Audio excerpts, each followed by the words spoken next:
Good morning, and everyone. Welcome back to another episode of Manny Talks Shooting, the podcast where I sit around and talk to people all over the industry about competition, self-defense, whatever we feel like talking about. Today, I am the most humbled man on the planet. I've got the Podfather himself, Steve Anderson, in the house. Steve, how are you doing today, sir? I'm doing great, sir. How are you? I'm doing great as well. It's a It appears that fine. Go ahead. it appears that we have an Arik Levy approved audio video situation. It looks like the audio looks great. Should be relatively free of dog noise, although I can't promise 100%. Should be wonderful. Neither can I. I mean, the dogs are out, so if it happens, it happens. Arik, I'm sorry, not sorry, because it can't be controlled sometimes. It's all part of the magic. It is. Dog noise everywhere. But Steve, I'm really glad that you came on today and we've been able to make this work. You've been one of my big mentors throughout my shooting career, and you're well known across the shooting industry for all your books, your podcast, your training. So we're going to dive into some of that today and get some of your opinions on things. Yeah, I appreciate that. What I've always tried to do is be the resource that I would have wanted when I was coming up. When I was coming up, the internet was very new.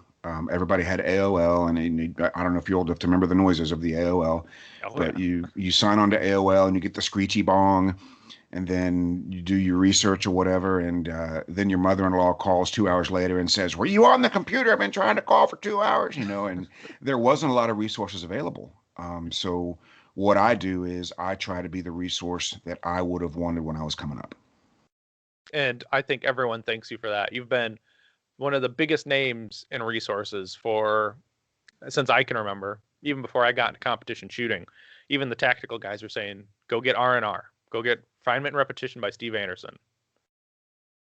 Well, Mike Green from Green Ops, he uses par times for all of his tactical things. Like if they're working on door breaching with explosives, they put a par time on it. Mm-hmm. Okay, we just did this door in 18 seconds. What do we got to do it in 16 seconds? So that's when you think about that, like cops, for example.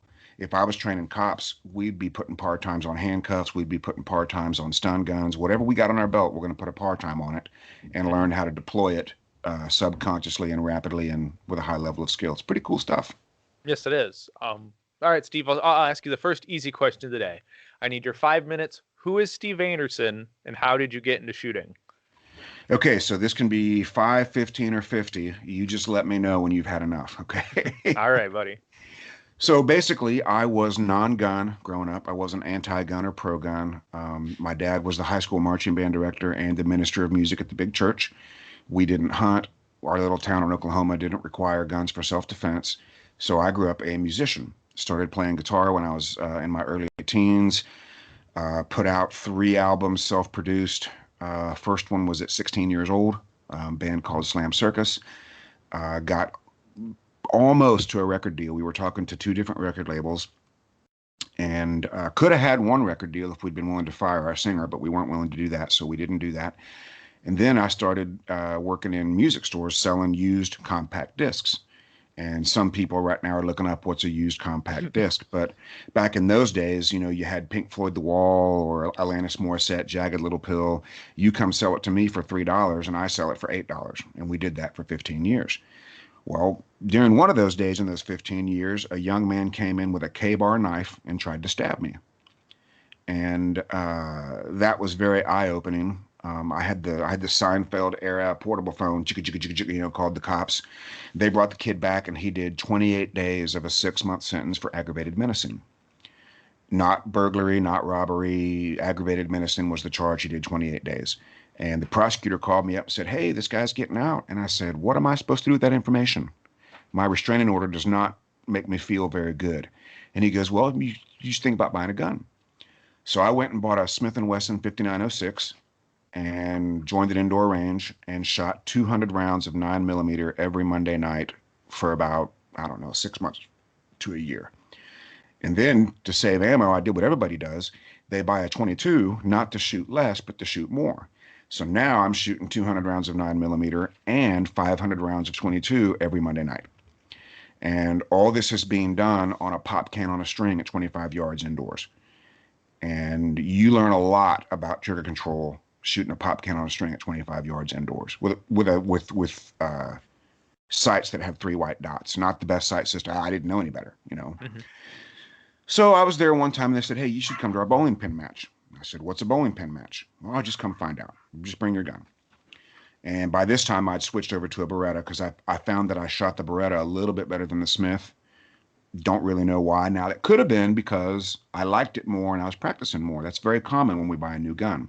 We talk about that later if you want to, but took my Beretta, and I think I came in second place at my first bowling pin match, and everybody was super impressed because remember, a bowling pin at 21 feet is a lot easier than a pop can at 25 yards. It's a whole different experience, you know.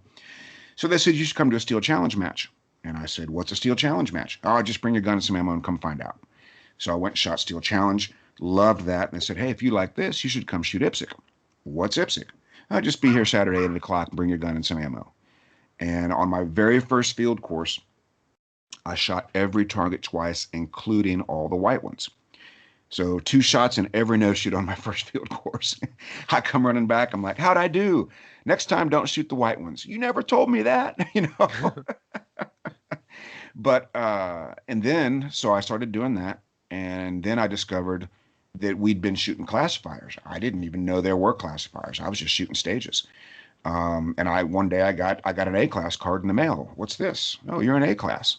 Oh, okay. What's after? Is that good? Yeah, that's really good. What's next? Master and Grandmaster. Oh, okay.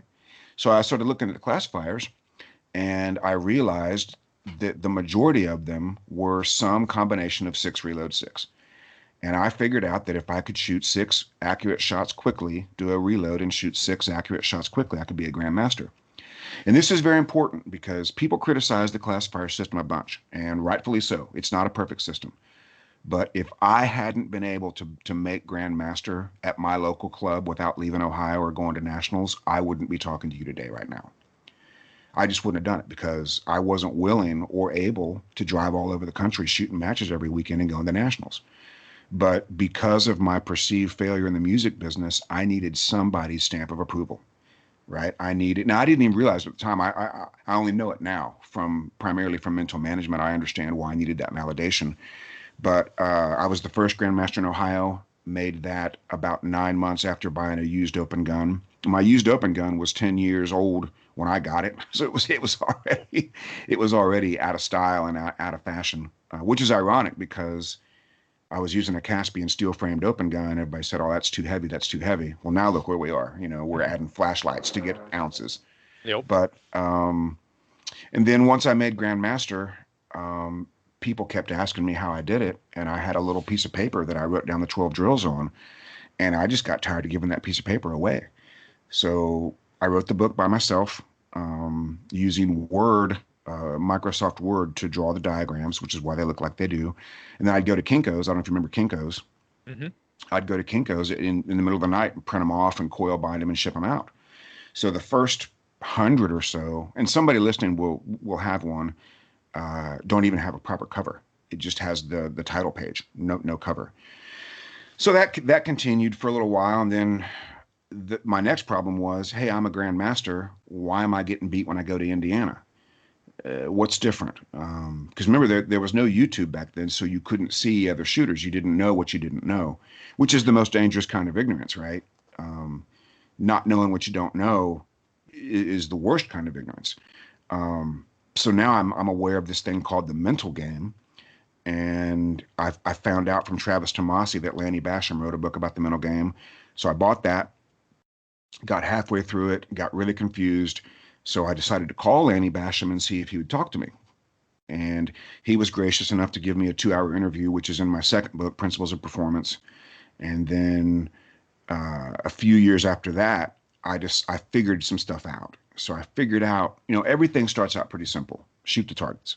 And it gets really complicated, which is where most of your listeners are right now. They're in the complicated phase.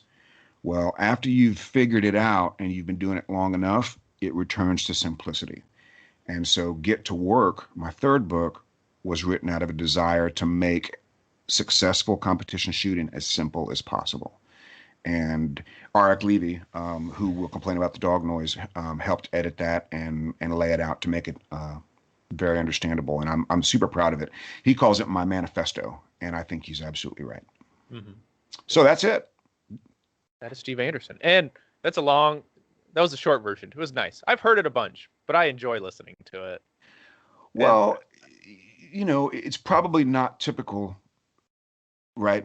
Maybe most people that are in my position grew up shooting, have been doing it since they were 8 years old. mhm, I think what makes my approach different is that it's based on what we learned in music, which right. is repetition, repetition, repetition. You don't expect to get it perfect the first time, and you don't expect to get it at full speed immediately, but Mhm. you do expect to get better. Oh And yeah. I didn't even realize I was building subconscious skill. I mean, like if you look at Eddie Van Halen, who would do scissor kicks and jump off the drum riser while playing Eruption, you realize that that's subconscious skill. He's not thinking about what he's playing. Hmm. A lot of folks don't understand that, but shooting's the same way. If we're thinking about all the minutia of a 30-round field course, we're going to struggle with all of it. So we've got to let our subconscious handle all the minutia while we think about something else. Oh, absolutely. And that's where doing all those reps, we're not practicing to get better. We're practicing to build subconscious skill. I don't know how many times I've heard that, but it just sinks in deeper and deeper every time. You don't practice to get better. You want that subconscious skill, you got to practice for it. Yeah, and what I think practice is for a high level of subconscious skill. So Hmm. there are elements of improvement, but the repetition is what's important. For example, if you're working on reload and you do one perfect repetition, that's not going to help you a bunch. Hmm. But if you did 1,000 imperfect repetitions that were similar, they need to be similar, right? They don't need to be perfect. And a lot of people, I think, are doing a very low number of perfect repetitions as opposed to a high number of acceptable repetitions. Hmm. I think that's pretty important. And to be honest, I don't know where the title refinement repetition came from. I truly don't remember where I got that, but there couldn't be a better name for that book Hmm. than because we're going to refine it, we're going to repeat it. Must have been one of those stroke of geniuses at Kinko's at 3 in the morning. I was thinking about that the other day. I truly don't know where the title of that book came from. I cannot remember. That was a long time ago. Oh yeah. Yes, it is. And Now by I the do have way, a. it, Go ahead. it doesn't really matter because everybody calls it Steve Anderson's Dry Fire book. So Hmm. the name of it's not really that important anyway. Yep. They just link you either on Amazon or you can get it either on Amazon or on your web store at That's right. andersonshooting.com. And we only have one wholesale client. And this is probably the thing that I'm the most proud of. Do you know who my only wholesale client is? No, I do not. Brian freaking Enos. And he is the only one that I sell wholesale to. We used to sell to Dylan and a couple of others, but with the internet and Amazon, you don't really need that. All it does is cut into your profits. Hmm. But and we really don't even need Brian, but it's Brian Enos. You know what I'm saying? And Yeah, we it's have the Brian Enos. that's right. And that book, pardon me, has been the number one selling item on his website for years. So if I can have the number one selling product on Brian Enos's website, we're going to keep doing that. I'm just so proud Absolutely. of it. Absolutely. Now, I've got a question from somebody about music for you. Here's one. If you can have only one album for the rest of your life, what do you choose? Either album one, Van Halen covering your least favorite Rush songs, or Rush covering your favorite Van Halen songs. Van Halen covering Rush. Okay. Absolutely. Because what a lot of folks don't realize is Van Halen grew up playing backyard parties. And all of your favorite Van Halen songs are really just sped up ZZ Top songs. And when you're covering when you're a cover band, you learn very quickly what works and what doesn't work, Hmm. right? So that's one of the reasons why they only Van Halen with David Lee Roth only has one, maybe two ballads. Little Dreamer might be a ballad, and Women and Children First, the one that starts out with a drum solo. Ba-da, well, back in the past when I was treated so coldly.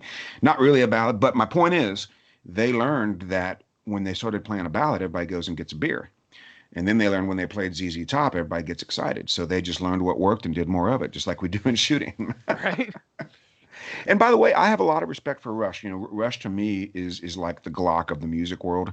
Hmm. There's nothing wrong with it. It's technically superior. It just doesn't move me, you know. That's a good way to put it. Rush is the Glock of the shit. I like that. And Eddie Van Halen is for sure the open gun of the shooting world. Oh yeah. And I couldn't believe when, I mean, I've heard it from you time and time again, but Eddie Van Halen never practiced. He always just had a guitar in his hand. Well, that's important too. And you know who he has in common, who he has that in common with is Rob Latham.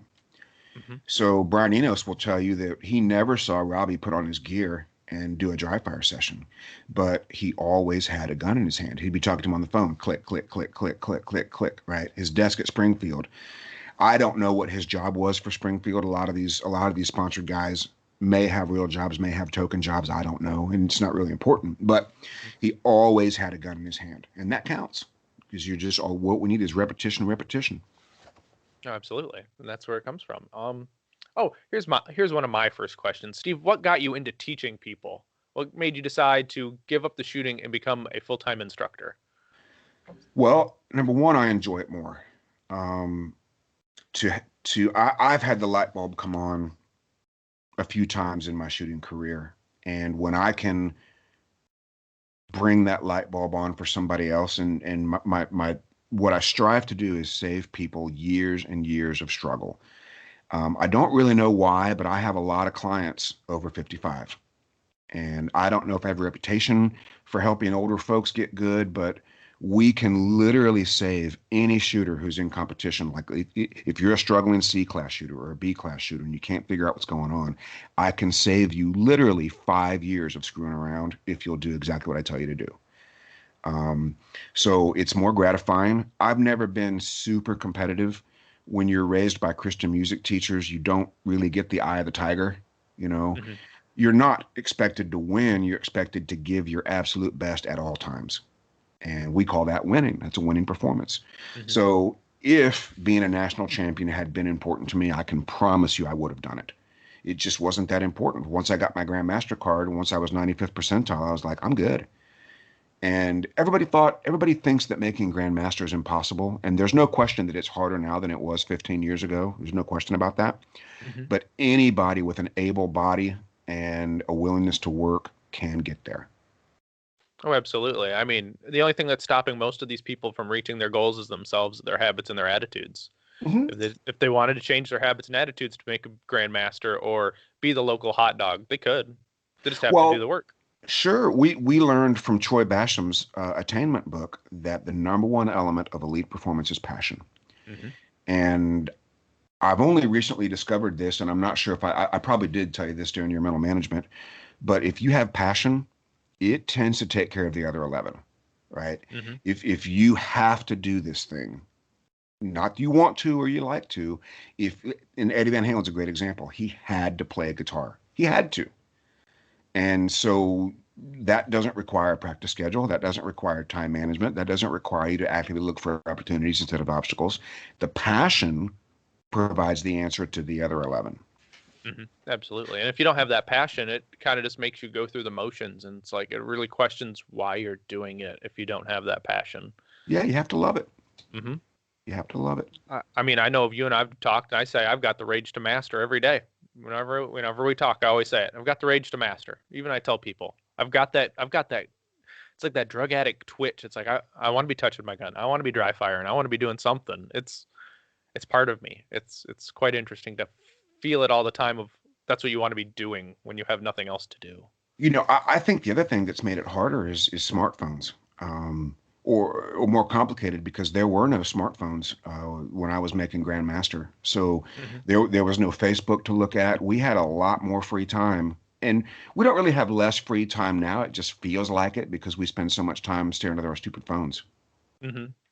I Yeah, think. I'm as Mhm. guilty of it as anybody. I'm not trying to be critical, but you know it's a major time waster that could free up at least an hour a day for most people. If not more. I mean, honestly, like at night, I work second shift, so I typically get out at 11 o'clock at night. What do I do when I get home? I play on my phone. What could I be doing? I could be dry firing. I could be playing with the dogs. I could be getting ready things for tomorrow. It's kind of one of those mentalities of do something sooner, not faster. I So know. if I get ready for tomorrow today, I don't have to worry about it in the morning. I can spend an extra 15 minutes of sleeping. Well, and that's where mental management could really help in anybody who's struggling with making time is, you can tell what's important by that little screen time report you get from Apple. Hmm. And I don't know if the other phones have that, but that can be depressing when they send you that. And it's like, oh, you average 2.5 hours a day. It's like, what was I doing for 2.5 hours? And Hmm. it's just a major time waster. Like if you take Facebook, for example, and you look at what we look at and say, okay, do you want an app that tells you what your high school classmate is having for lunch right now? I don't need to know that.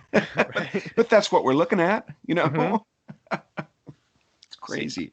yeah, I'm lucky. It's the one social media I don't have, and I got rid of it in 2014, and I've never looked back. I mean, I miss now that I'm in the shooting sports and the shooting world. I miss some of that exposure out there that's on Facebook over Instagram, but it makes it a lot easier to not be sucked into my phone as I was.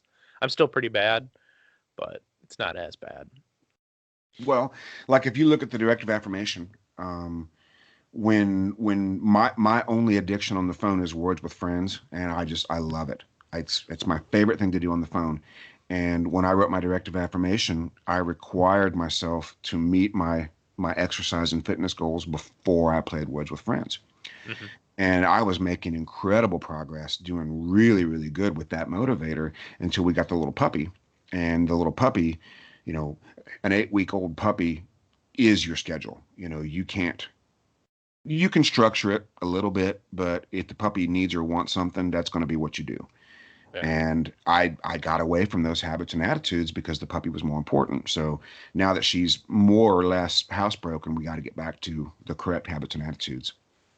Absolutely. And I mean, anyone who's raised a dog is knows that struggle because you get that brand new puppy, so cute, but you got to take it out every 2 hours and you got to watch it like a hawk because so it doesn't get into everything, and you got to kind of baby proof your house again. That's Yeah, and we had two at the same time. We got a 6 month old Great Dane who was already at least housebroken, but still a puppy. They're so big you forget that they're still puppies. hmm This when they're already 100 pounds at 6 months. But our whole household got organized by puppies, and we're just now coming out of that. I apologize for the dog detour, but anybody who knows my show was expecting it anyway. Hey, it's okay. Dogs are better than people at most points. So Probably the only source of unconditional love besides God that there is. yep. Um, there's no other relationship where another being would sit there and starve to death with you without leaving you. The dog is the only one that would do that. hmm I even told my wife I'll pick the dogs over her if it came down to it. Well, we don't like to think of marriage as being conditional, but it is. hmm hmm Whereas a relationship with a dog, you could literally beat a dog every day, and it would still love you. hmm They absolutely would. Especially when they're Great Danes. Well, I mean, I'm not saying you beat your dogs, but you have some pretty awesome dogs. They're great. They're great. Two of them are by definition great. hmm I was just talking to the wife this morning. We'd rescued another corgi back in late January, early February, maybe, and we were talking about how she's coming along so well. And I'm just like, I told her, it's like, yeah, she's a good dog, but as soon as she learns this, she'll be great. We weren't saying she was bad or anything, and or we didn't beat her down. We built her up, and it's kind of like that mental management thinking. I know, I know my listeners. Not everyone's gonna get on the mental management game, but it's honestly it's the best $250 you can spend with Steve and get more than just shooting out of it. It changed my life. It changes how I look at things, how I talk to people. Like when I go to work, everyone's like, "How you doing?" I'm doing great. It might not be the best day, but I'm still thinking it's a great day because it's got the possibility of being great instead of being mopey and dreary. And great doesn't require perfection. That's where hmm a lot of shooters get themselves into trouble, particularly the more type A they are. They define anything less than perfection as failure. And hmm that's really tough on your self image. And that's why they don't have confidence. That's why they struggle. Because I don't know. I suppose, well, so look at the Bianchi Cup. The Bianchi Cup has been won with a perfect score for a few years now. Okay. But now they're counting X's, right? It's 17-20 or 16-20 or whatever it is. hmm So there's 3 or 4 shooters that'll have a perfect score and then they go to X count. So they've already shot a perfect score, And now we have to find a more perfect score than the other perfect scores. But inside of USPSA and Steel Challenge, there's no such thing as perfection. Anything you can do, somebody can do a little bit quicker, Oh, right? absolutely. Maybe not as accurately as you, or maybe they can do it quicker and more accurately. That doesn't mean your run wasn't great. Hmm. That is true. And you don't have to be, like we said, we don't have to be perfect. We just need to define our process. If you follow your process, you're almost pretty much great. Well, If you're, it doesn't mean that you hmm quit working on your weaknesses. oh yeah, It's hmm that you approach your weaknesses from a position of, hey, I'm a really good shooter or I'm a great shooter. When I get better at weekend shooting or shot calling or transitions, I'm going to be even better. So hmm we start with great, and then we go to work on being even better than that. But if we don't feel like a great shooter, we're going to be surprised and freaked out when we start winning, right? I'm not supposed to be winning. I'm no good. And the self-image will apply a correction to that, force a mistake, and then we've satisfied our self-image. We haven't given ourselves what we wanted, but we have given ourselves what we expected. hmm And self-image and output are always the same. absolutely. All right, And I've don't you got. find when you go to work feeling great that you have a better day than when you go to work feeling mopey? Oh, absolutely. Yeah, same set of circumstances, just a different outlook on them. Absolutely. I do have one question.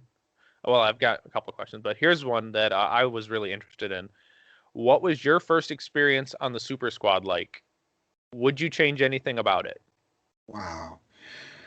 So that was the basis of my phone call to Lanny. Um, when I called Lanny, it was a ruse to get some free advice. Hmm. I wasn't willing to pay him any money, which is important, right? Because Hmm. I'd identified my biggest problem and I wasn't willing to spend a dime to solve it.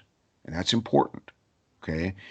If we, the old joke goes when you call a plumber or an electrician and he spends 10 minutes on the problem and charges you $500. Hmm. Well, you're not paying him for the minutes of work, you're paying him for the years of experience, right? And knowing what the problem is and knowing how to solve it. So mental management is exactly the same. I called Lanny because I didn't feel like I could compete with those guys. Now, I was smart enough to do a little bit of visualization, so I wasn't overly nervous. Um, but I didn't feel like I belonged there. I even tried to give my slot away. I thought USPSA was playing a joke on me, like I was going to get there and they were going to put me in my normal squad. But if I was going to change something, number one, I would have changed my goal. Because my goal was a clean match, no mics, no shoots. And the reason that's not a great goal is it has you shooting scared. The other problem with that goal is if you do pop a mic or a no shoot, what's your goal now? Okay. Hmm. You've got 24 stages, 350 rounds. You're probably going to have a scored error. And I can only remember one match because that's the first thing I look at when national results comes out is who won and did they have any scored errors. And only Eric Graffel has ever won nationals that I've seen with no scored errors. And that happened 10, 12 years ago. Ever since then, there's always been at least one scored error. So that means we don't need a clean match to win nationals. So that's not a good goal. So what happened to me was I was shooting a clean match until I got to the very last stage, and I was like, yes, I'm going to achieve my goal of a clean match. And I checked out of my process. Hmm. And I started thinking about results instead of process. That's the other thing I would change is I didn't really have a process. I was what we call unconscious competent. I could shoot pretty well, but I didn't have a step-by-step formula for doing it. And by the way, that can work pretty well if we have an unbeatable self-image. Like there are probably some champions out there who are unconscious competent, meaning they can perform well under pressure, but they don't know how they do it. And that can work pretty well as long as we have a great self-image. But if our self-image isn't that of this is my match, I always win this match, we're going to have trouble. But those two things I would change. I would redefine my goal from a clean match to a process. Hmm. And I didn't really have. I was very accurate back then, but I was a little slow. And there was two reasons for that. Number one, I thought that shot calling meant never missing. I really thought that. And shot calling is not never missing. But I was over aiming and I was shooting perfect shots as opposed to acceptable shots. So didn't really have a process, didn't have a focus phrase, and I had a results-based goal of shooting a clean match. So those are things I would change. Okay. I appreciate that. And this was the production nationals? Was you on the first time in the Super Squad, or was this the open? Open Super was Squad? first. Yeah, Okay. I had switched to open at that time and only really shot my production gun. I'd kind of hold my nose and go shoot production a little bit, because I loved open so much Hmm. that production seemed like a lot more work, and it is a lot more work. It's more difficult. But Dave Savizny, he was so great to me because I got to the first stage and there were two Texas Stars at 15 yards on the first stage. And I must have been visibly anxious because Dave Savizny pulled me aside and he said, "Steve, you got sights on your gun?" "Yeah, Dave Savizny. Of course I got sights. What kind of dumb question is that?" He goes, "Use them." And it went really well. And then I think I was in the 20s for production. Oh, I actually won production master, which I was sitting at the table there screwing around with some folks, and Mike Voigt called out, production master Steve Anderson, and I'm just screwing around with my buddies, laughing and joking. Production Matty. I think he had to call my name like 3 times before I realized that I had won master in production. It was pretty cool. It is pretty cool. I can't, because I always remember the story about you being prepared to shoot against the great one, Rob Latham. I always remember that story where you're always talking, and then he didn't show up for that. He wasn't on your squad that match. He shot on his wife's squad, Hmm. and that probably relaxed me a bunch because to be squatted with Robbie Latham in a division that's not my primary division, my self-image couldn't handle that. Hmm. And Mike Voigt's no longer with us, and I don't know if he was instrumental in that decision. To this day, I don't know why they put me on both super squads. If I had to guess, they probably had seen the book, and because I wasn't doing a podcast back then, Hmm. they said, "Hey, let's see who this." Or it's possible that my classification percentage was high enough. I honestly don't know, but um, to change it, I would have done more visualization on that match specifically. I did a little bit, but remember, I was visualizing loading mags next to Robbie, and so when he didn't show up, well, when he was on a different squad, it did relax me a little bit. Hmm. And Dave Savizny was so nice. Once I got relaxed, third or fourth stage, he says to me, "That's the Steve Anderson I want to see shooting the rest of the day." And I thought, well, gosh, if Dave Savizny wants to see me shoot like he knows I can shoot, I'm going to do it. And it was Hmm. a nice confidence boost to hear that from him. Oh, absolutely. I mean, that'd be anyone's self-image pump. I mean, that's a great. I mean, that was back probably then before the mental game, really. But that would boost me up all day. I'd be giddy on that like a schoolgirl. That's kind of what it was like. Dave Savizny at that time was for sure one of the top three production guys. Um, and I believe he was one of the first ones to win production nationals. I know Ernie Langdon was the first, Hmm. but I know Dave won a handful in production because he was the production guy for a while. And if Robbie didn't shoot production, Dave Savizny was going to win. That's just how it was back then. And some of my listeners and myself, what year was that? Honestly, bud, I don't remember. Um, I'm not real good at dates and times and places. I can Hmm. remember events, but putting a date on it, I don't know. So Gotcha. refinement repetition came out. I don't have one in front of me. It would have been the early 2000s. Okay. I could look it up and tell you. I'm honestly, I'm not that great with dates. Like, for example, I know my anniversary is on Valentine's Day, but sometimes I have to look up the year because I can't remember the year. It's okay. We won't tell Mrs. Anderson.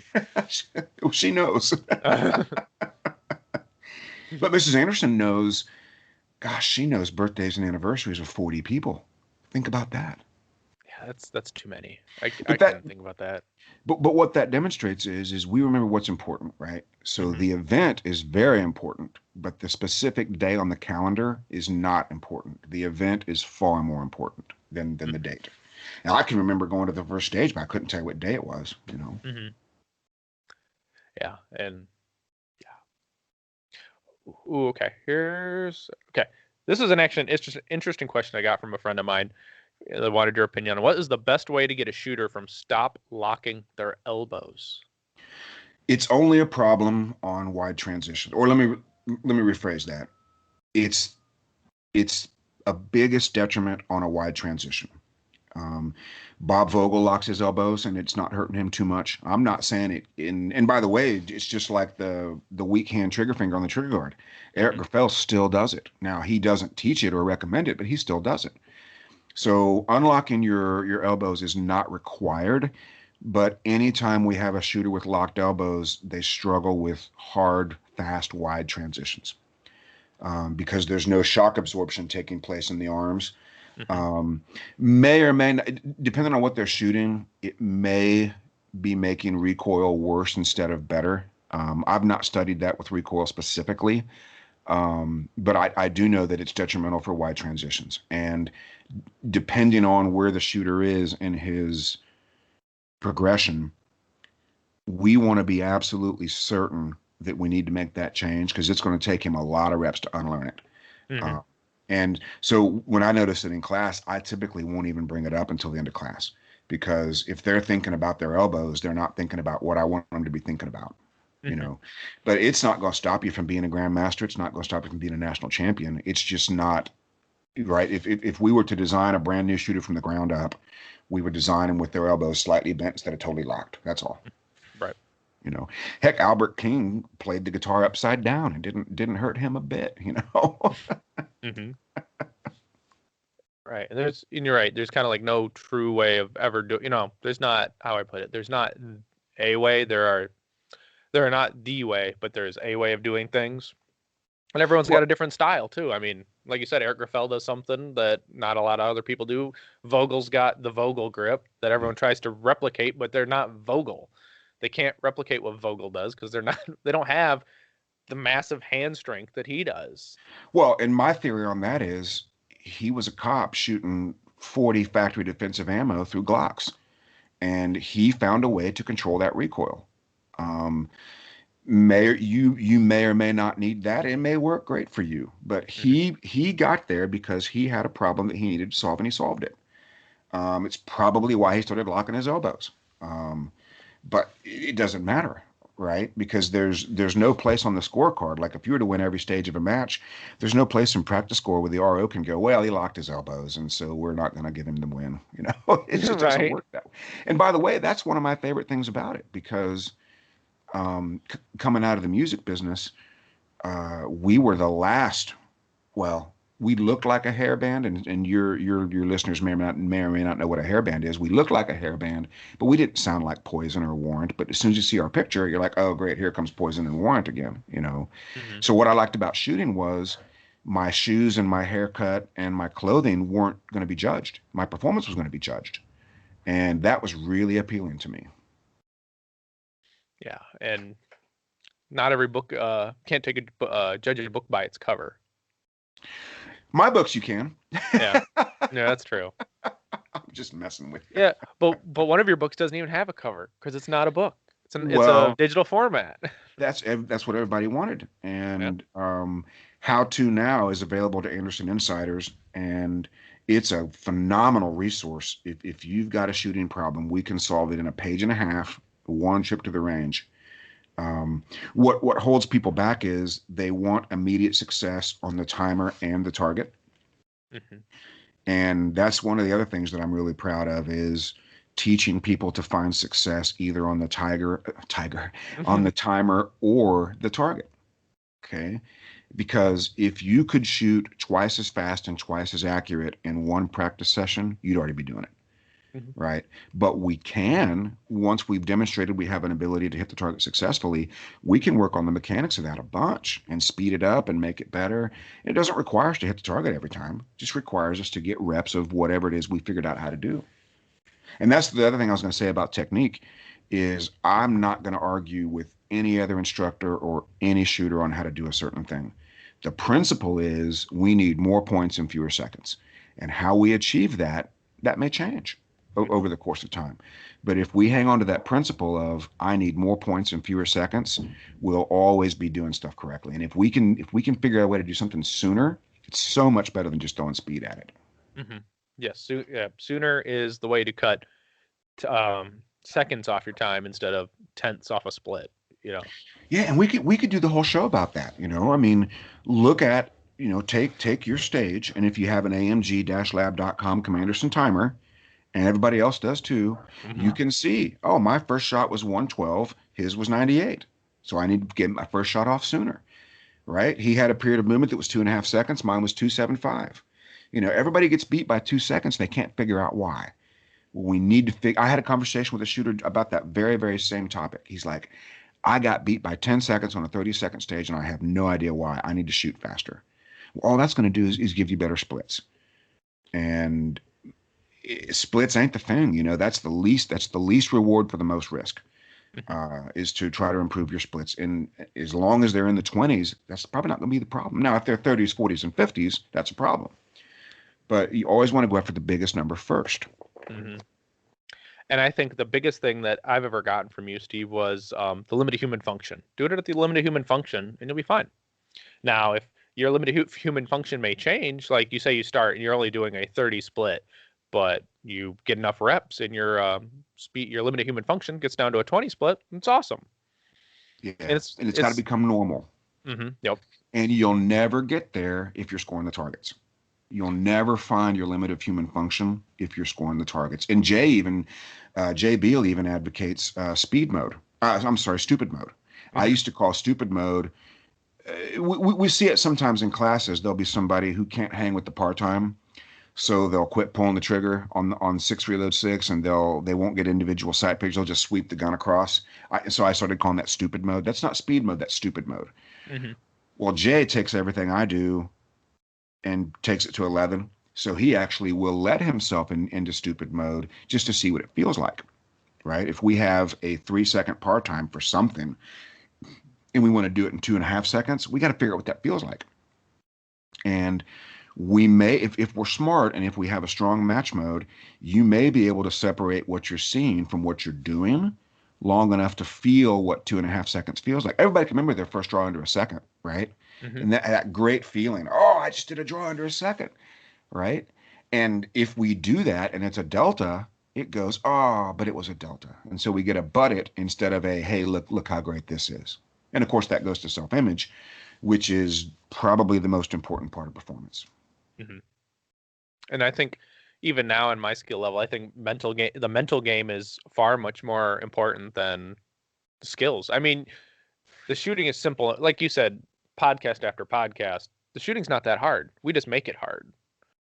And it's more about the mental side of things. This is why a lot of juniors kind of come out of nowhere and put a beating on some older shooters is their parents don't ever pull them aside and say, hey, this is really hard. You need to be super nervous. Their attitude is what Lanny recommends. Let's just have fun today. Mm-hmm. And if you can get up, and I think about this a bunch because I have had 2 shooters email me after we did that podcast about let's just have fun today and say that was a major game changer for them, right? Let's just have fun today. Because you have to have confidence to be willing to make that your goal. Let's just have fun. And when I was dominating local matches in Ohio for a while, I was having the time of my life because I knew I was going to do well. I knew it. Mm-hmm. I mean, I could zero a stage and still win the match by 10%, so I wasn't worried about anything. And I was also, I don't want to say I was willing to make mistakes, but I certainly had permission to make mistakes, right? So I wasn't looking for perfection because I already knew I was going to do well. I had the self-image of a winner locally. And that's critical because that self-image of already having won the match allows you to go out and have fun and get a subconscious performance. Oh, absolutely.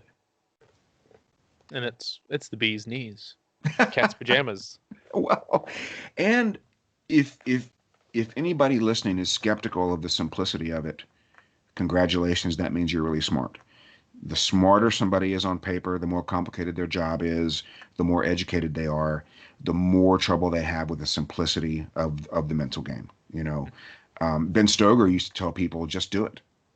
Hmm. And that's that's correct. I mean, that's the whole mental game in one sentence.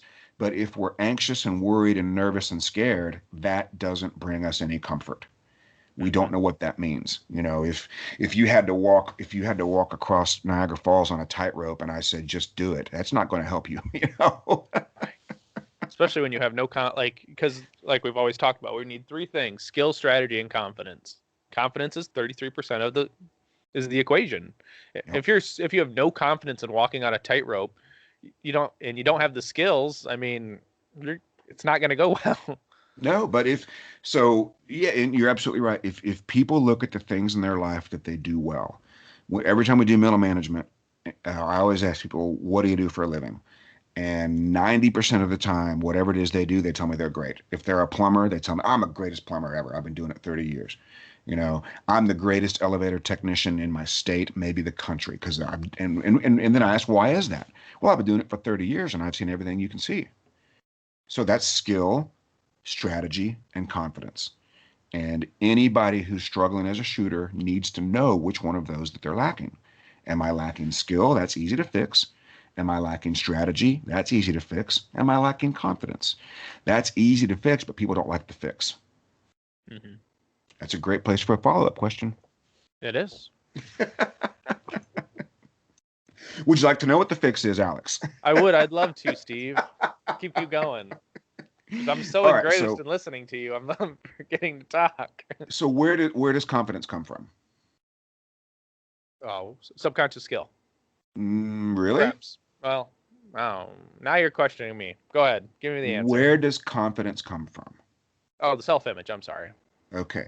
More specifically, confidence comes from success. No, true. Okay. If we're confident, dating's a good example, but I don't like to use it when my wife is home because it makes her uncomfortable. Hmm. Um, Driving a manual transmission. Okay. Okay. I have the utmost confidence that I can do that because I've done that since I was 15 years old. My very first vehicle had a manual transmission. It was a Bronco 2 until I crashed it in a field, rolled it over, Dukes of Hazzard style. Hmm. I have far more success than I have struggle or failure with a manual transmission. As a result, I expect it to go well because I Hmm. have a track record of it going well. The problem with shooters, the reason they lack confidence is they don't acknowledge success. Okay. Yes. Maybe they haven't defined success. And think about that, for example. If you go out and practice and you don't have a definition of success, how much success are you going to have? Zero.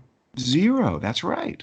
And this is why shooters lack confidence. They don't put themselves in situations where they can be successful, define success, acknowledge success. But that's where confidence comes from past successes.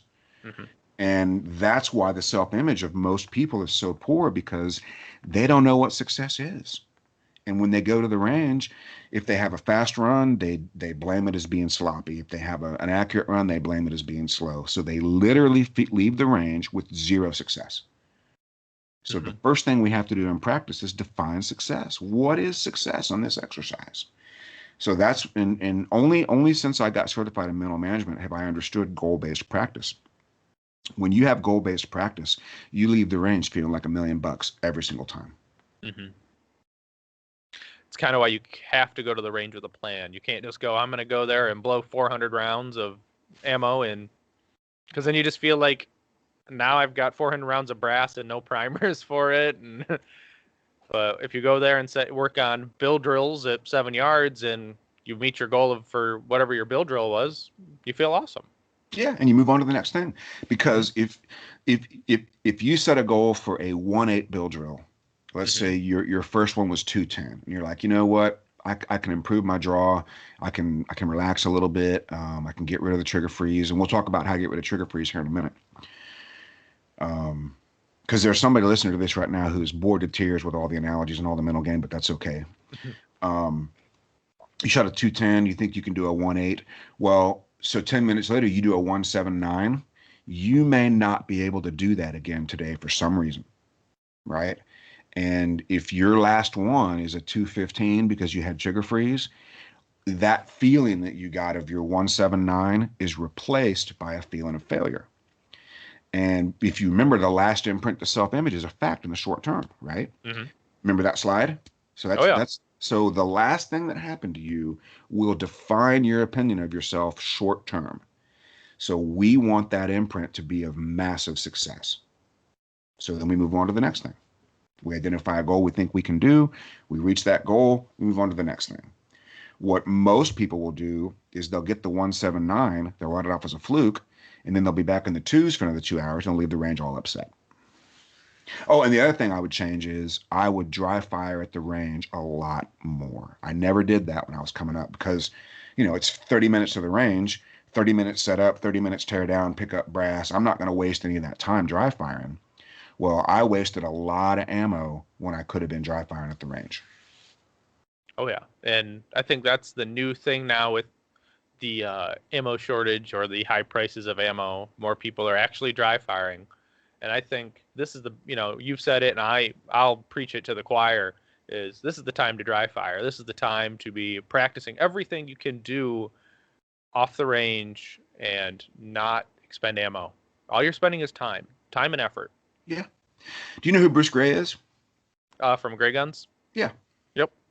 He gave me one of the greatest compliments. I met him at SHOT Show a couple years ago, and I wasn't aware that he knew who I was. So I don't like to make that assumption.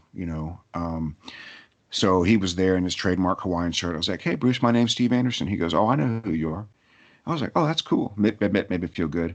And then he said something that one of the greatest compliments I've ever gotten was, I would take back 90% of the rounds I fired in my career and replace them with your dry fire method. So here's Bruce Gray telling me that he would take back 90% of his live fire and replace it with structured dry fire. That's back when they used to say it takes 10 years and 1,000,000 rounds to make master. It doesn't. It did back then because the gains are so incremental, right? We get a little bit faster, but we get sloppier. We get a little bit more accurate, but we get slower. So the gains are super incremental when you're judging the timer and the target. It takes forever. But if you can restrict your judgment to the timer or the target short term, and by the way, this requires a strong match mode.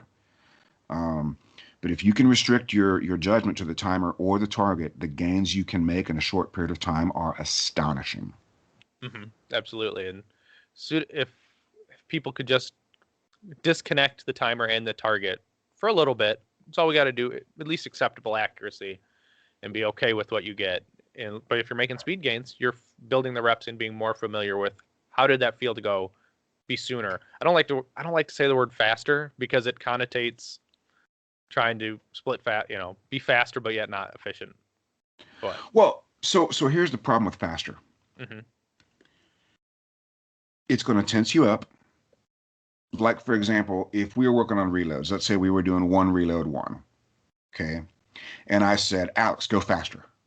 Okay. First thing you're gonna do is tense up and get trigger freeze. That's the first thing you're gonna do. But if I said, "Alex, I want you to go for that new magazine, the instant that gun fires," now you have a strategy. Oh, now I know exactly what to do, Mm-hmm. as opposed to just going faster. The biggest block for me was I thought I needed to run faster and shoot faster, and that's what everybody thinks when they're relatively new. But when we replace faster with sooner, man, that's so magical, so magical.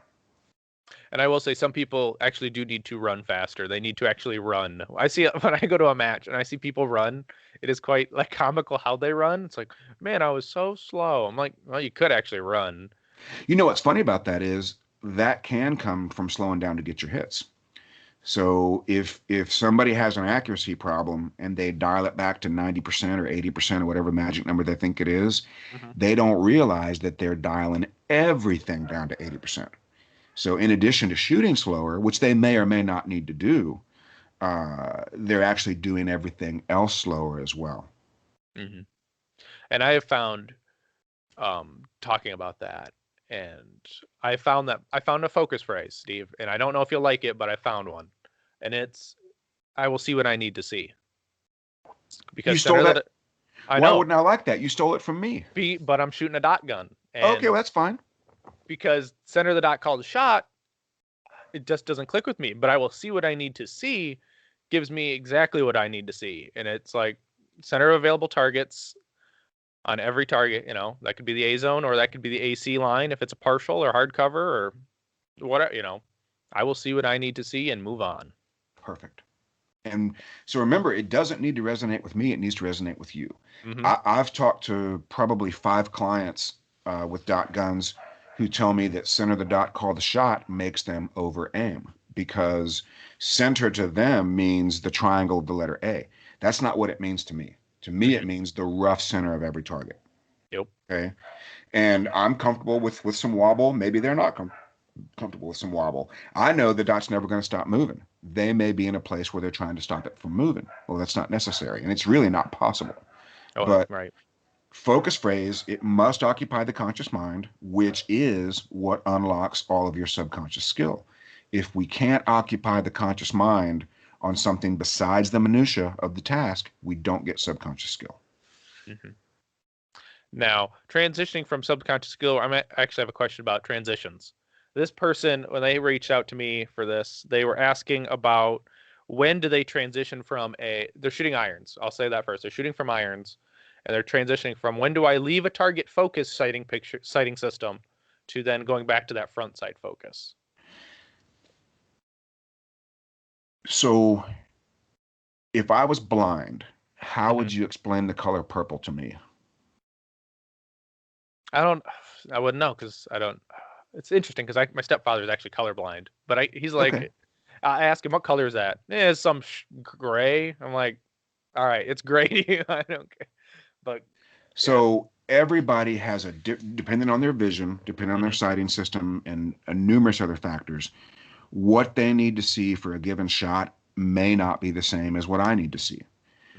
So what this person needs to do is learn what they need to see for every shot required, as opposed to saying these will be hard focus, these will be target focus. I've not ever, in fact, making those distinctions got me into a lot of trouble shooting iron sights. But when I quit worrying about it and decided to see what I need to see for every shot, you'll know when you see it, right? If you're transitioning from a 3-yard paper target to an 18-yard mini popper, you'll know the difference in the sight picture required. Okay, and I know that doesn't help your letter writer. Is his name Kenny, by the way? Can we call him Letter Kenny? No, he's not a Letter Kenny writer, unfortunately. Okay. That's a bummer. So, what a great show that is. Can confirm. But so he needs to go out and do some shot calling drills to learn what he needs to see and what he needs to see. So the vision required to make the shot and the vision required to call the shot are exactly the same. Meaning on a 3-yard target, I don't need to see much to make the shot, and I don't need to see much to tell you that they were okay shots. Okay. On an 18-yard mini popper, I need to see more to make the shot, and I need to see more to call the shot. So he needs to use whatever level of vision is required for him to call an acceptable shot. Gotcha. Yeah, and see, when I pick up an iron-sighted gun, which is very rarely, I am shooting 100% target focused, even like in dry fire. Like I know it. It's just interesting from shooting the dot and going back to irons. It's so fascinating how much they correlate and how much you learn about target focused shooting with irons with a dot gun. Yeah, people, I don't like to advocate a target focus for iron sight shooting because I don't know what that means to the listener. Right. I don't like to use that term. But I will tell you that if the sights are aligned on the target, it doesn't really matter what you focus on. So we need to see enough to verify that the sights are acceptably aligned on a given target, and that's it. If you want to call that a target focus, knock yourself out. I call it seeing what I need to see. And every time we talk, Steve, if it's even me just listening to you on my phone from your podcast, I like how we have a keep it simple, stupid mentality, and I love it. It makes it so much easier for me to understand because it's just how you put it. It's so simple, even though it only took me 17 years to make it that simple. And going back to Get to Work, my 3rd book, that was my goal for that book, was to say, hey guys, you don't need to spend 10 years scratching your head about the complexity of this stuff. right? Do everything as soon as you can, find the limit of human function, make that normal, and then see what you need to see. That's Hmm. pretty much it. And it's all it is to it. I mean, it sounds simple because it really can be simple. I mean, people like things that are complicated because when we can understand things that are complicated, it makes us feel good. You Hmm. know, when I was talking to the electrician about why half my house was working when he told me it shouldn't be, right? And I was like, "You're speaking like an electrician. I need you to speak to me like a homeowner because I don't understand what you're saying." And he got really frustrated because we were speaking two different languages. Well, he called the owner, and the owner actually came to my house at 8 o'clock on a Saturday night. The owner of the company took me down in the crawl space and showed me exactly what was happening so that I could understand it. Hmm. Right. If there's something that separates me as an instructor, a lot of instructors will deliver the message, and if you get it, that's great. If you don't, that's your problem. The way I see it is if I explain something and you don't get it, that's my problem. I got to find another way to explain it until the light bulb comes on. Yep, Which which brings us right back to the electric analogy, doesn't it? it does. And and it's just fat. I appreciate because I don't need $10 words. I don't. It's just Well, that's where a lot of people struggle with reading with winning in mind because the first half of with winning in mind by Lanny Basham, you feel like it was written for you. And you're like, wow, he knows me inside and out. And then you get a little further into that book and we start seeing $10 words, point of initiation, point of attitude, point of direction, point of focus. And you're like, wait a second, wait a second. You're telling me that right before I shoot, I got to go through 5 different mental processes. Well, he's reduced it to 3 for most sports. But one of the neat things about mental management is you get to ask the book a question. All right. That's one thing Lanny says over and over again. If you don't understand the book, it's because you can't ask the book a question. That's why, and this is not meant to be a commercial for mental management, but you can testify to how it's changed not only your shooting but your life. hmm. But when you can ask the book a question and get an answer, that book becomes a whole lot more useful. And that's what the mental management course, the three sessions of mental management do. It puts the book into a human context, which because that book, it's even though it's not that thick, it's got those big words. It does. And remember, that course has a lot of repetition in it too. And Hmm. you probably found that you didn't really need your notes that much because we covered everything so many times. Hmm. You know, you're not trying to memorize this material, you're trying to learn these principles. And learning something is a lot different from memorizing it.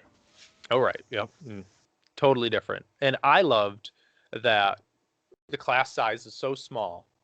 You only limit it to like 4 or 5. I'm thinking it's 4, but we only had one other person in mind. I'm going to leave their name out of it because I don't know if they want to be mentioned. But listening from that other shooter's perspective at their level was fascinating, and especially for me at my level and my goals.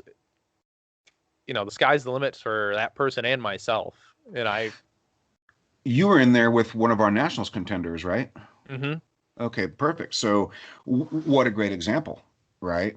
And the reason people struggle getting to the next level is because they're afraid of it. Hmm.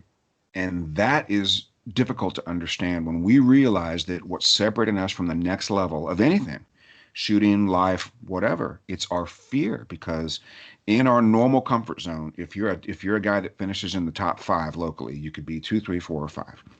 If you allow yourself to believe that you can be first, that introduces a fear of failure that didn't exist until you dared to believe that, right? Hmm. You may want to be first, you may want to win, you may want to be a grandmaster, but when you state that goal internally or externally, it introduces a fear of failure that didn't exist before. And that's literally why we're afraid of the next level. Hmm.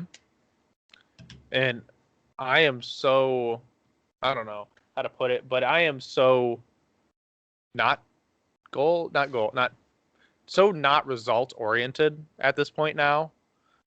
It's fascinating. I like results don't really mean much to me long as I'm following my process. If my process gets me those results, that's awesome. But I care about what they scored on the targets and making sure that I followed my process, called my shots. But okay, the time at the end, okay, it's relevant, but I don't really care my hit factor or how fast Bobby B class was, or um, local hot dog hot shot. And With his weirdly warm wiener water.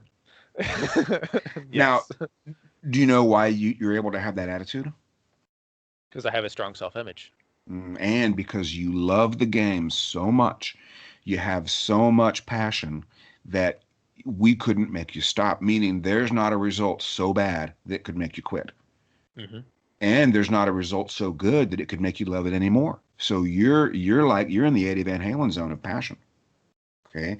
You don't care if you're playing Beat It from Michael Jackson or if you're playing Eruption in your own basement, right? Mm-hmm. You love it so much. And we've given you a process that increases your success and increases your enjoyment. It just brings on more passion. That's one of the things we figure out in the third session of mental management. Do you like to shoot or do you love to shoot? Mm-hmm. And whether you like it or whether you love it will determine how much work you're willing to put into it, because the rewards, you know, we've been so fortunate to be self-employed doing this, but remember, it took 17 years and 7 years of podcast to get us here. Because I tried it once before, but I was results based, Mm-hmm. right? I tried it probably 3 years probably 5 years ago. I tried to go full time, but I was results based. I wasn't process based. And doing it now, I'm process based, and it Mm-hmm. makes a world of difference. And I mean, honestly, being process based, even in life, makes it simpler for you. It's like you have, say, example, want to redo the floors in my kitchen. Well, I'm not going to worry about the end result. First, you got to allocate the funds, find the sample that you like, find a installer who's got the product and who will install it, and then actually get the floors done, and then put all the furniture back. And it takes steps to get to the end result of having a new floor. Yeah. Anything that's causing you anxiety or that you're worried about, what do I need to do right now? You Right. know, Absolutely. when when we got the new electrical panel installed and the hot water heater still wasn't working, what do I need to do right now? Do I need to freak out or do I need to call a plumber? I need to call a plumber. Hmm. I didn't want to, but there's no way for me to get hot water besides calling a plumber. you know. And how long? I know you said he had to just redo some wiring. How long did that take him to fix? Well, so what happened was the guy that put the new panel in. I know your listeners are fascinated by my electrical problems. I am though. The guy that put the new panel in uh, mislabeled one of the breakers. So when they turned off what they thought was the water heater, they actually turned off the well pump. They didn't realize that the water heater was plugged into a different breaker that was tripped when they got here. So when they turned off what they thought was the water heater and tested the line, it wasn't working. That must be the right breaker. Well, when they rehooked it, or when they turned it back on, it turned the well on, not the hot water heater, because the circuit the water heater was plugged into was already tripped, and they didn't notice that. Oh, okay. And the reason it was tripped was because the old one that was leaking had gotten the wiring wet, which tripped the breaker. So they had it connected to the right circuit, but they turned off the wrong circuit to do the work and didn't turn on the correct circuit. Gotcha. And what's funny about that is I had a conversation with the guy, because it was about $1,000 more than I expected it to be. Right. Mm-hmm. I was thinking, okay, this is going to be $1,000 problem. Well, he wants $1,800, and he knows I have to pay it because I haven't had hot water for 3 days, and he's ready to do it. So he knows I have to pay it. Right. So when he got done, I said, okay, how long is it until we have hot water? He goes, you should have warm water now. You'll be taking a shower in 30 minutes. 30 minutes goes by, nothing, nothing, nothing, nothing, nothing. So I called him and said, hey, this is the call that I warned you I was going to make. He goes, I'll be there in 10 minutes. Mm-hmm. Mrs. Anderson was in the tub before he left the driveway. She was, and I actually warned her. I said, honey, you may have some warm water, but there may not be a lot. She goes, I don't even care. If I can get 2 inches of hot water, I'm going to be fine. Right? That's all I care about at this point. What can I do right now? Let's take a shower. I tell you what, it's been a rough week, when just problem after problem. And again, it goes back to mental management. We were able to control our thoughts, but we had so much emotion that it made it difficult to do. Well, when there's, and this has a shooting tie-in, right? This isn't just about problems in the house. Hmm. Emotion always delays the solution, always. Hmm. We have a shooting problem. There's something we need to do to solve it, and harboring emotion about it only delays the solution, right? And what I try to do is provide a solution. Sometimes people don't like the solution, but it's always a proven one, because I won't ever recommend somebody do something that I'm not 100% sure of. Like when you ask me about locked elbows, Hmm. okay? All I can tell you is what I've seen. When somebody struggles with wide transitions, they're very likely to have locked elbows.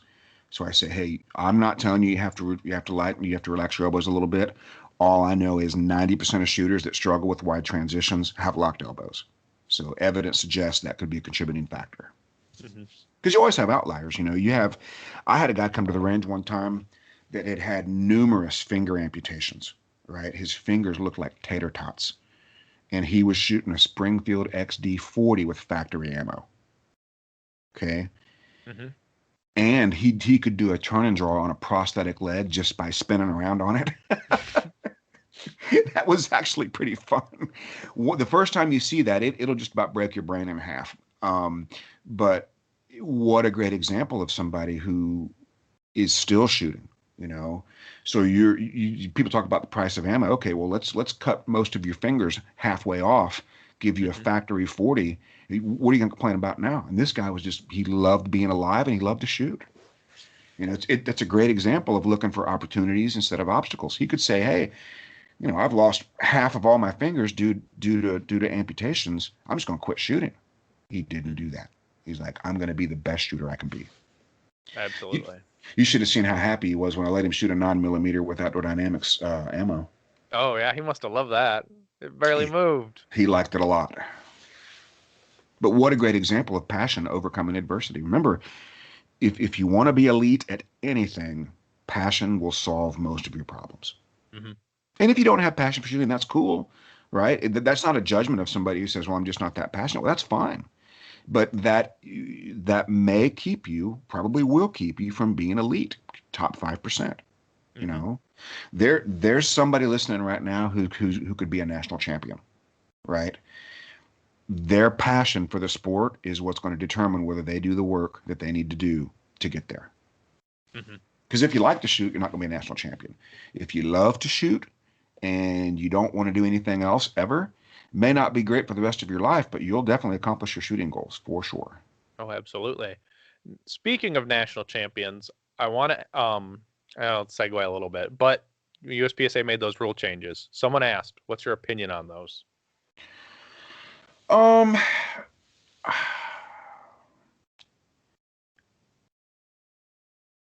so if somebody is changing, like for example me, when I was Hmm. going from open to production, Right. being able to put those mags in the same place would have been very helpful, and I probably would have done it. With my primary division being open and my secondary division being production, I probably would have at least considered moving those magazines. But I promise you, for the first month, I'd have been reaching behind my hip bone, because as soon as you put a production gun in my hands, that's where I'm going to go. Hmm. So if somebody is new to the sport, some of those changes may be helpful. The flashlight thing, I don't even really understand it. Um, I know it's designed to let people shoot their duty gear, and I totally support that. Totally Hmm. support it, because you shouldn't have to go from production or carry optics to open just because you're using your duty gear. But people that don't work with flashlight guns every day, I don't really think they need to put a flashlight on their gun. Hmm. And I don't care if they want to use a Magnum or move their magazine pouches or not. I do think that we can get to that first magazine sooner if it's closer to our belly button than we can behind our hip. But most people in those divisions have done that for so long that they've already solved that problem. Hmm. So, for a more succinct answer, if you're interested in it, try it. And if there's an immediate performance gain, it may be worth doing the reps to relearn it. But if I was a grandmaster national contender carry optics, you wouldn't see me moving my mag pouches. Right. And I have moved my mag pouches up slightly. I see no time difference at all. Yeah, it probably will have a greater effect. Your carry optics, right? Yep. So very rarely more than one reload unless the classifier requires it. Hmm. The bigger advantage might be in production where 2, 3, 4, and 5 would be a little bit closer, because going for 4 and 5 is for sure slower, which is interesting because I never practiced anything but 1 and 2, and I never had trouble with 3, 4, and 5. Um, it just my hand goes back till it finds a magazine, and there we go. But in production, I could see moving it around a little bit just to make 3, 4, and 5 a little easier to get to. Hmm. And I honestly, I could care less about flashlights. You agree? Unless it's someone shooting what they've got and that's all they have is a light bearing holster. Go for it. Use it. I don't think I'm not gonna change it. I know that. I'm not putting a flashlight on my gun. And I like the magnet because it kind of brings us a little closer to IPSC. If you kept your all your gear behind your hip bone, you'd have an IPSC legal rig for carry optics and production. Yeah, I mean, so all these that's just like PCC. I don't Hmm. really have an opinion on PCC.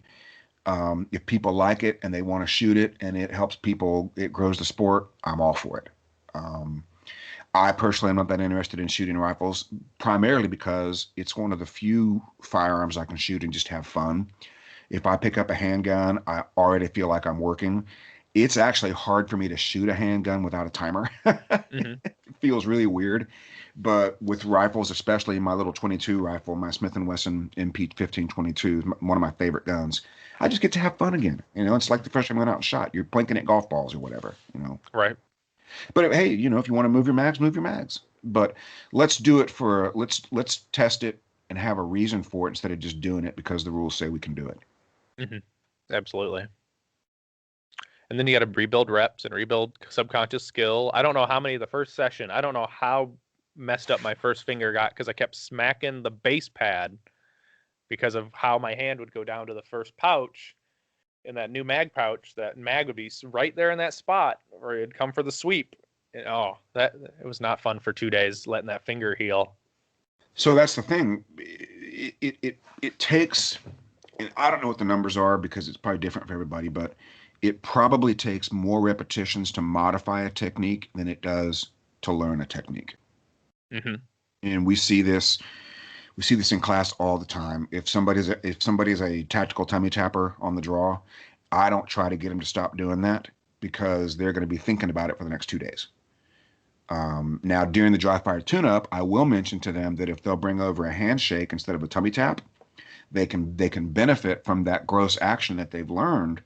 Yeah, so it just Hmm. means instead of making the goal to touch your stomach, bring Hmm. over a karate chop or a handshake. That can actually make that movement very beneficial. Um, but outside of the dry fire tune-up, I won't even mention it. Like if we're working on something else, I'm not going to say, "Oh, and by the way, you're tapping your tummy," because I don't want him thinking about that. Right. Like, and we can make a list afterwards. But even that, I mean, people can do a .6 draw with still tapping their tummy. It doesn't make them wrong. Right. It's just that proprioceptive index that most people have from reps of doing it. I thought you didn't like $10 words. That's like a $20 That's word. the only one I know, though. That's a big one. Proprioceptive. Proprioception. Just Isn't knowing where your things are on your body. Like, where your isn't nose that what is. isn't that what keeps you from getting pregnant? Proprioception. Oh, wow. We'll look up the dictionary. We'll find it. I don't know. Mark Sue let us know. You tell us what words we're using wrong. Yeah, Mark Sue's super smart. I had a great conversation with him just the other day. Yeah. Oh, speaking of Mark Sue, let's talk about the Anderson shooting team real quick.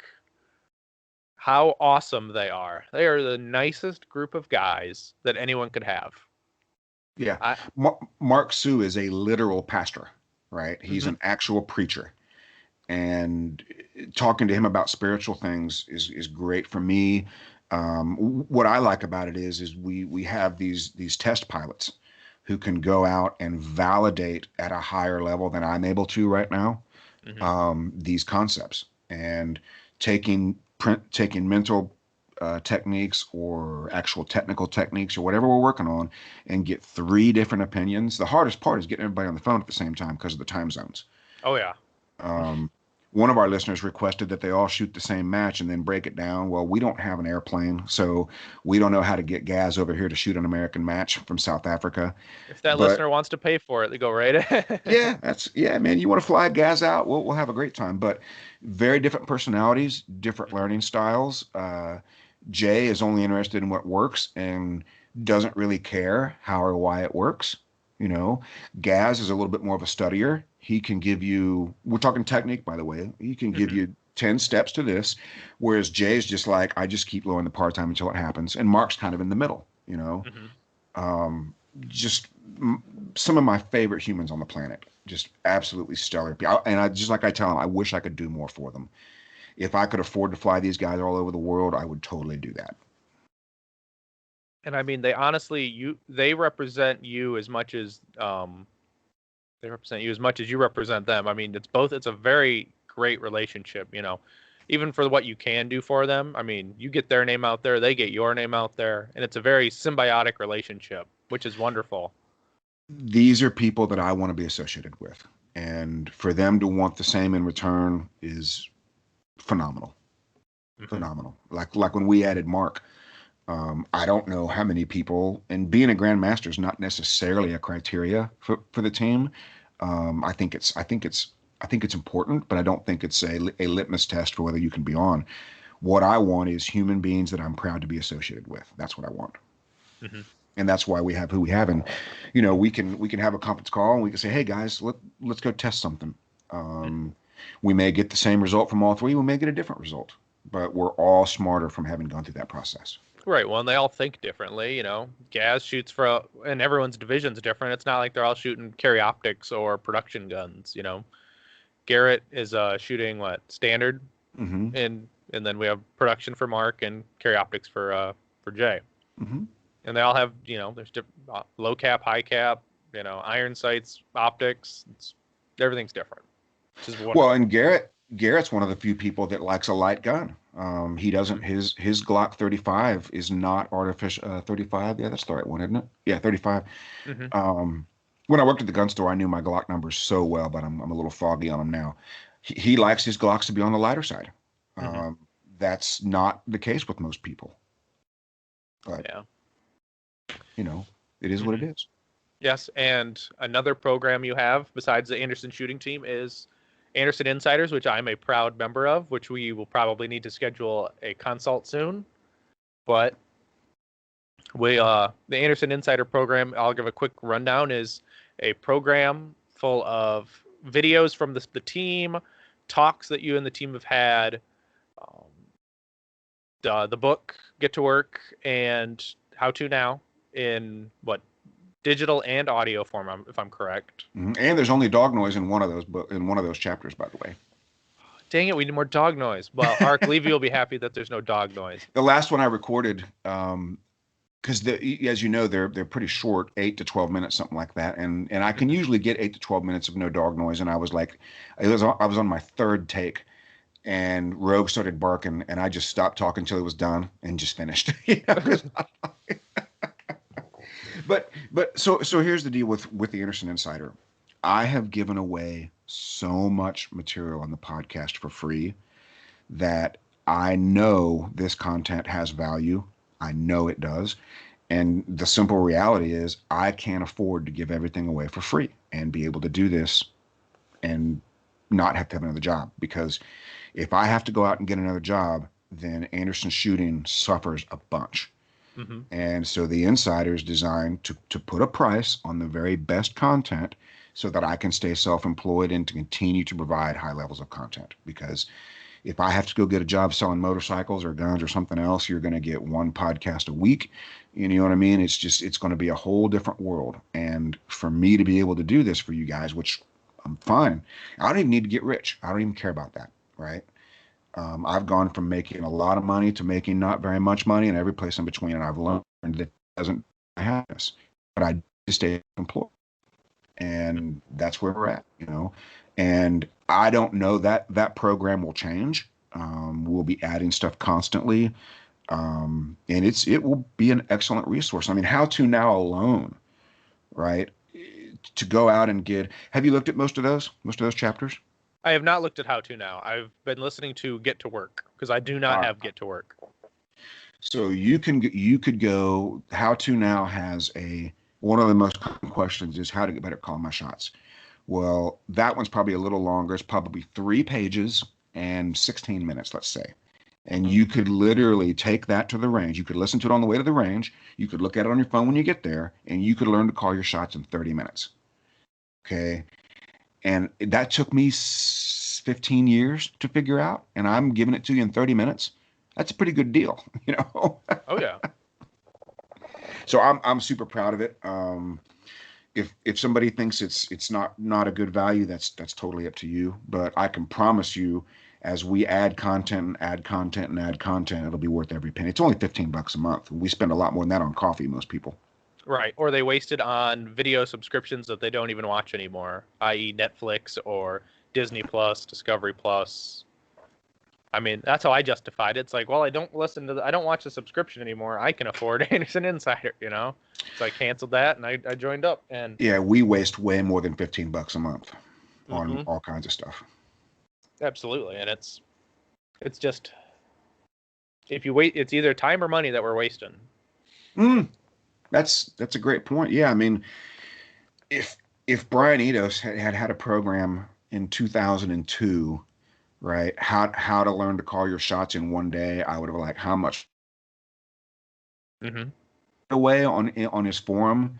But Brian speaks Enosian, and it's not always super easy to understand what he's saying. And probably most of what I do is take Lanny Basham and Brian Enos and translate it into, Andersonian, right? Just like when I play guitar, I take Eddie Van Halen and Stevie Ray Vaughan and put them together. That's all I've ever done. So it's just Brian Enos and Lanny Basham mixed up at the same time. Oh yeah, and it works for you, and you're able to correlate it to your listeners. And I mean, I know I appreciate it. Well, I appreciate that a bunch. Thank you very much. Well, all right, what other questions do you have? We are getting towards the very end of the show, but we've got to pay your bills still. So, where let's talk about your partners, because we got to plug the partners because they're so gracious to us. And then where can we find you, Steve? All right. So, and thank you for reminding me, because when I do these interviews, I tend to forget to thank the partners. Then they are more partners than sponsors. I like partnerships better than sponsorships, and I know my partners do too. So Targets USA manufactures the, say it with me, Alex, the finest steel targets on the planet. He is moving his shop right now and will probably give you a 20% off for the code move it. That's a little bit time sensitive, but if you've been putting off buying a steel target or anything from Targets USA, you should try that promo code move it for 20% off. And CR Speed makes the finest gun handling gadgetry on the planet. Was probably the beginning of my South African connection and didn't even realize it at the time. AMG-lab.com Commander is the only timer we use because it is the best. He does have a little bit of a backlog that is getting better, and that's because he's literally a mad scientist who makes every timer by hand himself. He hasn't found employees that he trusts to make that product the way he knows it needs to be made, so that's why it takes a little longer. And quite honestly, it's just supply and demand. He wasn't anticipating the demand that we brought him. Outdoor Dynamics remanufactures the finest competition ammunition you can dispense from a Freedom Seed dispenser. I believe he has some 9mm back in stock. Last message I got from him indicated that Librarians were back in stock. We do have Andersons too. The Andersons is a 125. The Librarians a 147 for your 9mm. Do you know why there's a difference, Alex? Because the perceived fast, this is slide returning a little bit faster on the Andersons, and I don't know. Yeah. So the 147s make it easier to call your shots because the slide moves a little slower, the dot lifts a little slower, and the Andersons will return your slide a little sooner if you can already call your shots. So if you're struggling to call your shots with a 9mm uncompensated, start with the Librarians. It makes it a little easier to see. By the way, the 115 factory is the hardest to call your shots because that slide's moving so quickly. And then, of course, Hunter's HD Gold is the only eyewear that I wear, except now because I'm wearing my prescription eyewear. I don't have prescription Hunters yet. Shooting Sports Innovations is a lot to type because there's a lot to look at. ShootingSportsInnovations.com. And, of course, Bull Armory. My Bull guns wear Vortex Optics because Vortex is my favorite optics company. Boom. And the Vortex is very unofficial. I'm not unofficial anything with them. I'm just a huge believer in their company and Hmm. their people. Great Well, people. and it's nice when you're able to go up to Vortex and go teach Adam Maxwell and all his friends there. And Oh, we have such a great time with those guys. I want to get up there. I want to go to Vortex. It's only a couple states over. I want to go train at their new facility. It is the finest indoor range I have ever seen in my life. Hmm. And they shoot an indoor match that is the best indoor match I have ever seen. Hmm. They have some portable bullet traps where they can actually shoot into the sidewalls.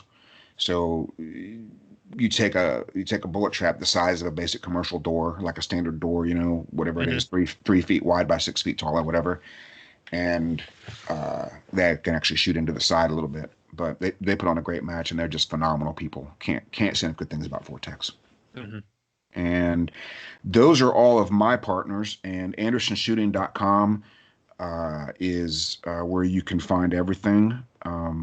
We do have mental management coming up next week. I don't know. I think it's 23, 24, 25. Is that Tuesday, Wednesday, Thursday? Yes, I believe Okay. so. 7 p.m. Eastern time. We have, I think, one or two more spots for that if anybody wants to get in on that. And like you said, and like many others have said, mental management for $250 is the best investment you can make in your shooting and your life. To whatever extent you're involved in shooting. So if shooting is 15% of your life, that's great. But the other 85% of your life will also be improved by mental management. Hmm. Parenting, relationships.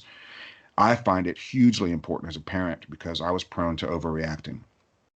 Well, that's not always the best way to handle a parenting problem, and particularly self-image, right? Our kids' habits and attitudes, we have an influence in that. And habits and attitudes is what makes us who we are.